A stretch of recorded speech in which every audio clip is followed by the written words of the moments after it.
There is an hour when heaven listens with unusual attentiveness, an hour when the noise of the day is silenced, and the spirit of a man can speak without interruption. That hour is midnight. It is not a time for fear, and it is not a time for weakness. It is a moment appointed by God, when destinies are either challenged or defended. Many sleep through this hour unaware that battles are being fought, plans are being written, and assignments are being released in the unseen realm. But you are here because something within you refuses to remain passive. You sense that your life carries purpose, and that purpose has attracted resistance. Hear this clearly. No satanic plot has the authority to stand when a believer rises in faith. The enemy does not fight empty lives. He schemes against destinies. Delays, repeated struggles, unexplained heaviness, sudden discouragement, these are not random events. They are coordinated attempts to divert, weaken, or silence what God has ordained. Yet the fire of God was never meant to be admired from a distance. It was given to be released through believing hearts. Midnight is not merely a position on the clock. It is a spiritual intersection where transitions are enforced and decisions are executed in the unseen realm. Throughout scripture and spiritual experience, midnight consistently appears as a moment when ordinary timelines give way to divine intervention. It is the point where one day ends and another begins, where what was permitted to continue must either break or carry over with renewed authority. Spiritually, this hour represents the threshold between delay and release, between captivity and freedom, between silence and sudden change. It is the hour when human strength has reached its limit and divine power is invited to take over without competition. At midnight, distractions lose their grip. The demands of people, the pressure of activity, and the noise of the world fade into stillness. This silence is not empty, it is charged. It creates an atmosphere where the spirit becomes more alert and receptive. In this state, faith speaks more clearly, and spiritual authority is exercised with greater precision. Midnight exposes realities that daylight often conceals. During the day, life moves quickly enough to hide patterns, suppress discernment, and dull spiritual sensitivity. But in the quiet of midnight, truth surfaces. Burdens that were ignored begin to speak. Questions that were postponed demand answers. It is in this moment that a believer can confront what has been resisting progress without interruption. Midnight is also the hour when opposing forces are most active, not because they are stronger, but because they assume vulnerability. Darkness operates on the assumption that people are tired, unaware, and defenseless. Yet this is precisely why midnight becomes a divine turning point. When a believer chooses to rise instead of retreat, to pray instead of sleep, and to stand instead of surrender, the advantage shifts immediately. What was meant to be an hour of weakness becomes an hour of authority. The enemy calculates based on patterns, but faith disrupts patterns. When prayer rises at midnight, it interferes with schedules written in darkness and replaces them with decrees established by God. Midnight is where sudden reversals are authorized. It is the hour when chains fall without negotiation, when closed doors open without explanation, and when long-standing limitations are broken in a moment. Not because the prayer is louder, but because the timing aligns with spiritual law. There are seasons when persistence is required and seasons when precision is demanded. Midnight belongs to precision. Words spoken in faith during this hour carry weight, because they align with moments of transition. What has been tolerated before cannot survive the crossing into a new spiritual day. This hour also reveals identity. When a person responds to midnight with fear, it exposes uncertainty. When a person responds with faith, it reveals understanding. Midnight does not create strength, it reveals it. Those who know who they are do not wait for favorable conditions to act. They recognize that authority is not dependent on comfort. In fact, authority often manifests strongest when comfort is absent. Choosing to engage God at midnight is a declaration that destiny is more valuable than rest, and purpose more important than convenience. Midnight prayer is not reactionary, it is governmental. It does not merely address symptoms but confronts origins. It reaches into root causes, hidden decisions, and unseen agreements. This is why midnight stands as a turning point rather than a routine moment. When faith-filled words are released in this hour, they intersect with spiritual processes already in motion. Heaven responds not out of urgency but alignment. The believer is not trying to persuade God, but agreeing with Him at a strategic moment. In this sense, midnight becomes a meeting place between human obedience and divine intention. It is where obedience activates acceleration and intention becomes manifestation. Lives do not change because time passes, they change because moments are seized. Midnight is one of those moments. It offers an opportunity to interrupt cycles, cancel delays, and assert dominion where resistance once prevailed. Those who understand this do not treat midnight casually. They approach it with expectation, awareness, and confidence, knowing that what is addressed in the spirit at this hour reshapes what unfolds in the natural realm as the new day begins. There is a realm beyond what the eyes can see where intentions are formed, strategies are coordinated, and influences are released long before they manifest in visible form. Life does not unfold randomly, and outcomes are rarely accidental. Behind repeated patterns of struggle, unexplained resistance, and sudden diversions from progress, there is often an unseen opposition working deliberately against destiny. This opposition does not operate emotionally, it operates strategically. It studies timing, weaknesses, seasons of vulnerability, and moments of transition, not to destroy what is insignificant, but to hinder what carries divine purpose. Satanic plots are not always dramatic or obvious. They are often subtle, patient, and disguised as normal life pressures. A delayed opportunity here, an unexplained exhaustion there, a persistent sense of discouragement, confusion, or stagnation that seems disproportionate to circumstances. These are not merely psychological or circumstantial events. They are coordinated attempts to dull spiritual alertness and weaken resolve. The enemy understands that destiny does not need to be destroyed to be defeated. It only needs to be delayed, distracted, or gradually compromised. The reality of unseen opposition becomes clearer when one observes how resistance intensifies at critical moments. Just before breakthroughs, pressure increases. Just before clarity, confusion rises. Just before elevation, attacks on identity and confidence become more aggressive. This is not coincidence. It is evidence of intelligent opposition responding to spiritual movement. Darkness reacts when light advances. The presence of resistance often confirms that progress is near, not far. What the enemy fears most is not activity, but alignment. A believer who knows their purpose and stands firmly in it disrupts established patterns of control. Satanic plots thrive on ignorance. They lose power when exposed and confronted. Many believers struggle not because they lack faith, but because they misinterpret the nature of the battle. They fight people instead of influences, circumstances instead of causes, symptoms instead of sources. Unseen opposition prefers to remain unnamed because what is unnamed is rarely confronted. Once the spiritual dimension of resistance is recognized, authority can be applied accurately rather than emotionally. These plots are often designed to wear down endurance rather than provoke immediate collapse. The enemy understands the power of gradual erosion, small compromises, prolonged waiting without explanation, unanswered questions, and repeated disappointments can slowly reshape expectations if left unchecked. Over time, hope weakens, prayer becomes routine, and vision blurs. This is not accidental fatigue, it is strategic pressure. The goal is not always to stop movement, but to alter direction subtly enough that deviation goes unnoticed. Yet no satanic plot exists without limitation. Opposition is real, but it is not sovereign. It operates under boundaries it cannot cross unless permission is granted through fear, agreement, or passivity. Destiny is not fragile. It is contested because it is valuable. The very presence of attack confirms that something significant is at stake. The enemy cannot create destiny, but he can attempt to interfere with its unfolding. His power lies not in authority, but in deception and timing. Understanding this reality shifts perspective. Instead of internalizing resistance as personal failure, it is recognized as external opposition. This awareness restores clarity and confidence. A believer who understands the nature of the battle does not retreat into self-blame or confusion. They rise into discernment and authority. They stop asking why resistance exists and start addressing it directly. Unseen opposition is also selective. Not every life attracts the same level of resistance. The intensity of attack often corresponds with the influence a destiny carries. Those called to impact others, break cycles, or shift environments often encounter disproportionate resistance. This is not punishment, it is recognition. The enemy identifies threats early and attempts containment before momentum builds.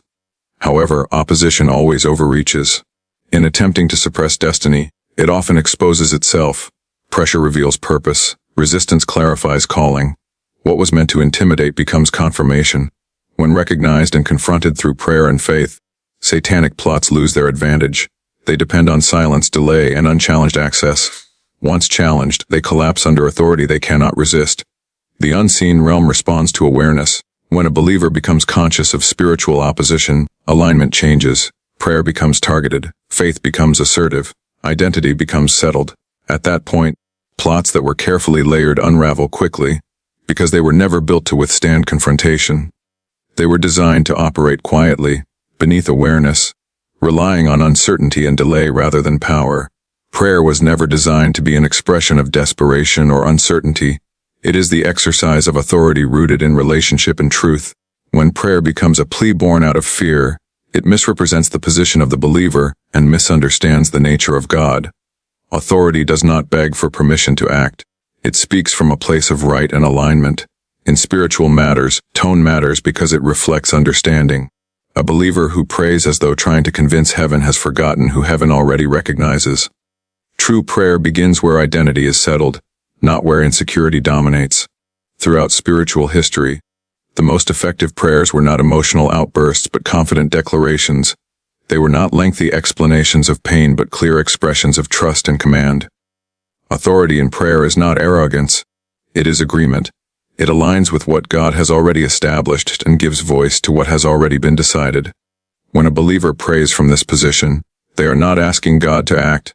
They are cooperating with His will in real time. This kind of prayer does not attempt to move God closer. It brings the situation into alignment with God's existing authority. Desperation weakens prayer because it centers the problem rather than the promise. It magnifies the obstacle instead of the power that overcomes it. When prayer is driven by panic, it often repeats the problem instead of addressing it. Authority-based prayer does the opposite. It acknowledges the reality of opposition without giving it dominance. It speaks to resistance rather than about it. It does not negotiate with darkness. It issues instructions rooted in truth. This is why prayer as an act of command is effective. It operates from clarity, not confusion. Prayer becomes authoritative when the believer understands their position. Authority is not earned through intensity. It is received through alignment. A person does not command because they feel strong. They command because they know who stands behind their words. The confidence in authoritative prayer does not come from volume or emotion but from conviction. Conviction is the byproduct of truth fully accepted. When truth settles internally, it expresses itself externally without effort. The believer is no longer trying to persuade heaven or intimidate the enemy. They are simply stating what must be. Begging assumes reluctance. Authority assumes agreement. When prayer sounds like begging, it subtly implies that God must be convinced to intervene. This undermines trust and weakens faith. Commanding prayer, however, assumes that God's will is already established and available. It speaks as though heaven is attentive because it is. It removes uncertainty from the interaction and replaces it with expectation. This is why authoritative prayer often feels calm rather than frantic. Confidence does not rush, it speaks with certainty. Prayer as command also changes how the believer perceives resistance. Instead of seeing obstacles as immovable, they are seen as temporary disruptions subject to correction. Instead of internalizing delay as defeat, it is recognized as an opportunity to assert authority more clearly. This perspective prevents burnout and discouragement. The believer is no longer exhausted from emotional striving, but strengthened by spiritual clarity. They understand that authority does not require constant repetition. It requires accurate release. This does not eliminate humility, it redefines it. True humility is not weakness but submission to truth. When a believer prays with authority, they are not elevating themselves. They are yielding fully to God's word and intention. They are allowing divine order to flow through human speech. Authority-based prayer is not self-focused. It is alignment-focused. It does not draw attention to the one praying, but to the power being expressed through obedience. Commanding prayer also brings responsibility. Authority must be exercised with awareness and restraint. Words released in faith carry weight, and careless speech can undermine clarity. This is why authoritative prayer is often concise. It does not ramble or repeat unnecessarily. It speaks once with precision and rests in expectation. This rest is not passivity, it is trust. The believer knows that once authority has been exercised, enforcement follows. When prayer shifts from desperation to command, spiritual atmosphere changes. Fear loses influence, confusion dissipates, focus sharpens. The believer no longer feels like a victim reacting to circumstances, but an agent of change addressing them. This shift is not emotional, it is positional. It marks the transition from survival to governance, from reaction to intention. Prayer becomes less about asking for rescue and more about enforcing order according to divine will. Fire in spiritual language is never passive or decorative. It is active, consuming, purifying, and enforcing. When fire appears in divine context, it signifies God in motion, not God observed. Fire represents power that confronts, not power that negotiates. It burns away what does not belong, exposes what was hidden, and renders resistance ineffective. Unlike water, which cleanses gradually, fire transforms instantly. It does not argue with what it touches, it changes its nature. This is why fire is consistently associated with moments of decisive action, judgment against opposition, and irreversible change. Fire reveals God as initiator rather than responder. When fire is released, it means God is not merely observing a situation but intervening within it. Spiritual fire does not wait for permission from darkness. It advances by divine right. It confronts spiritual resistance at its core rather than managing its effects. This is why fire is feared in the unseen realm. Darkness understands containment, delay, and distraction, but it cannot coexist with fire. Where fire operates, concealment ends and hierarchy is enforced. Fire is also the expression of holiness in action. It separates what is aligned from what is corrupt. It does not tolerate mixture. In the spiritual sense, fire burns away false agreements, ungodly attachments, inherited limitations, and lingering influences that have attached themselves to a life over time. Many struggles persist not because of lack of faith, but because of unseen residue left unaddressed. Fire addresses residue. It reaches into layers that reasoning, discipline, and effort cannot access. What survives fire is what was meant to remain. The consuming nature of fire is what makes it so effective against opposition.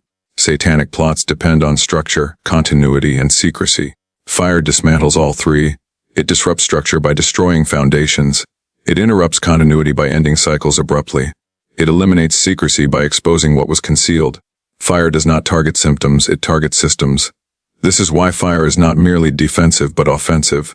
It advances into enemy territory and renders strategies ineffective before they fully manifest. Fire also represents divine approval and empowerment.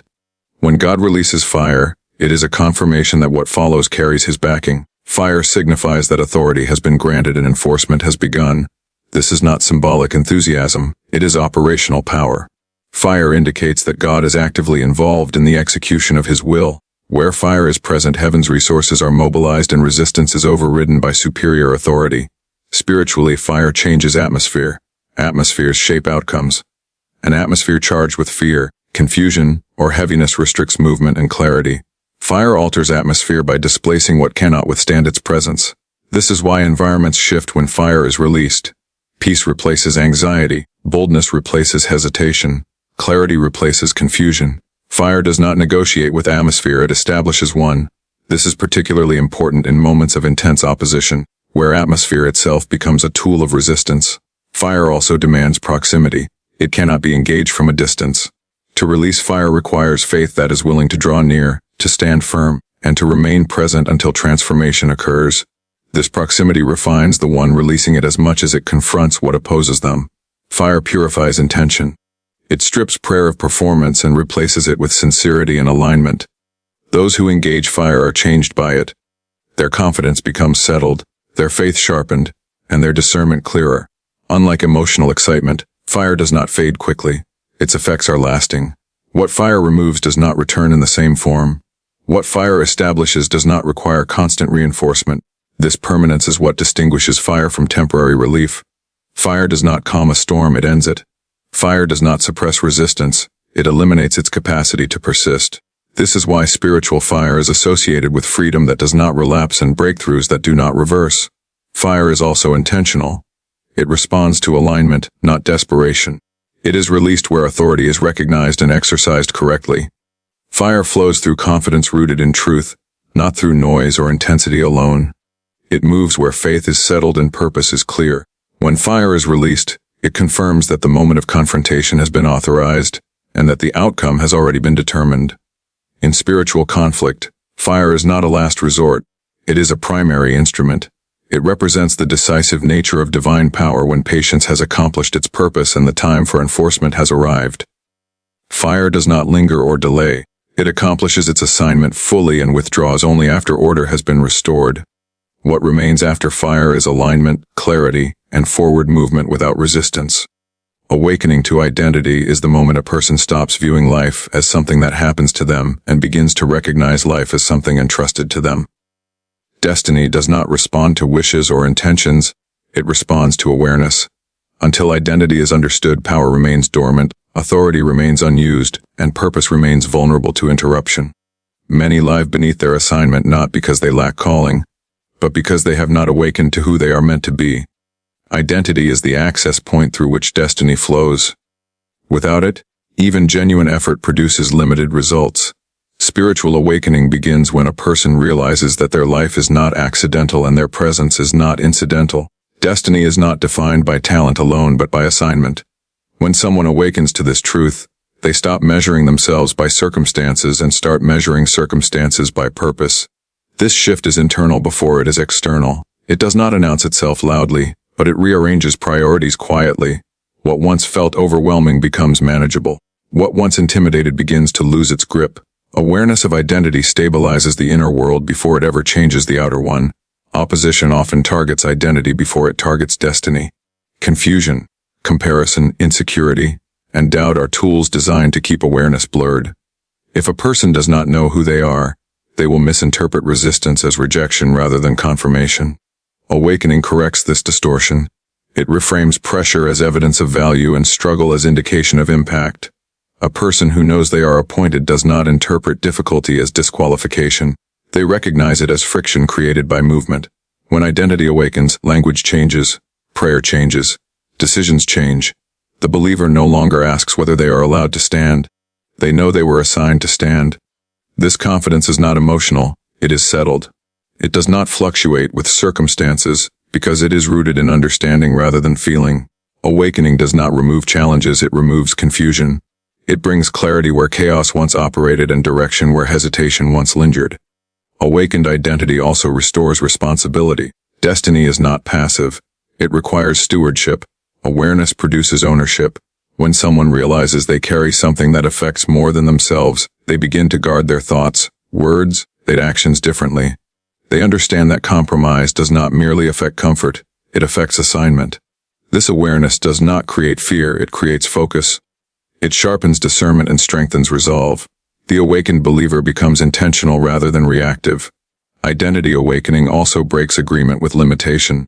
Many restrictions persist because they have been accepted internally before they were enforced externally. When identity rises, these agreements are challenged. The believer begins to question assumptions they once accepted.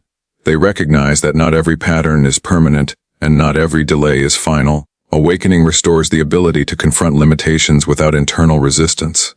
What once felt immovable begins to shift because belief has changed position. This awakening is not about self-importance, it is about alignment.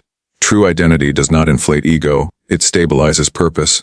It removes the need for validation and replaces it with conviction. The awakened believer is not driven by applause or approval. They are guided by assignment. This makes them resilient. Praise does not distract them, and criticism does not derail them. They understand that destiny unfolds according to obedience, not opinion. Awakening also redefines struggle. Instead of viewing hardship as an obstacle to destiny, it is seen as part of the shaping process. Identity-aware individuals do not romanticize difficulty, but they do not fear it either. They understand that endurance refines clarity and pressure strengthens resolve. This perspective prevents discouragement and sustains momentum. The journey is no longer endured reluctantly but engaged intentionally. When identity awakens, destiny accelerates. Decisions become clearer because purpose filters options. Distractions lose appeal because assignment provides focus. Relationships shift because alignment becomes the standard. The believer becomes less available to what drains and more committed to what advances purpose. This is not isolation, it is prioritization. Awakening simplifies life by clarifying what matters. Ultimately, awakening identity activates authority. Authority flows naturally when position is understood. The believer does not strive to prove significance, they simply operate from it. This quiet confidence alters how the unseen realm responds. Resistance adjusts, opposition recalculates. Darkness recognizes awareness and loses leverage. Awakening does not make a person louder, it makes them steadier. It anchors them in truth that does not waver under pressure. Destiny does not require perfection, it requires alignment. Awakening is the process by which alignment becomes conscious. It is the moment a believer stops surviving and starts governing, not through force, but through understanding. Once identity is awakened, destiny is no longer fragile. It becomes intentional, protected, and progressively revealed through obedience and faith without retreat.